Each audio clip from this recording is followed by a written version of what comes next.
Το ρομπότ θα ξεκινήσει και θα κάνει 90 μοίρες στροφή. Και μετά, αναλόγως με την ένταση του ήχου, προχωράει το ρομπότ.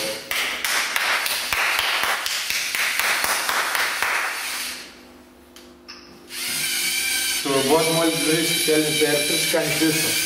Και πίσω μόλις βρίσκει εμπόδιο, κάνει πάλι μπροστά.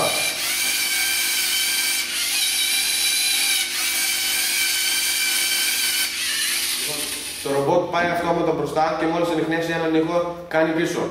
Μόλις ξανανιχνεύσει έναν ήχο, κάνει επιτόπου γύρω από τον εαυτό του.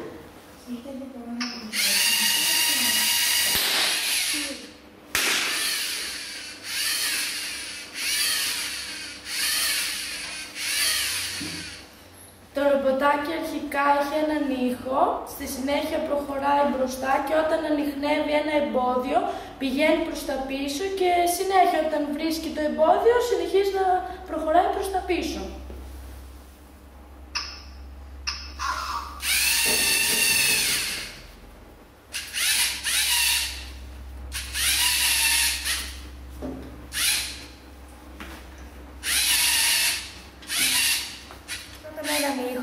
Και στη συνέχεια έχει ένα πρόγραμμα το οποίο συνεχίζει με καμπύλη και μετά επιταχύνει το ρομποτάκι και στο τέλος σταματάει με έναν ακόμη ήχο.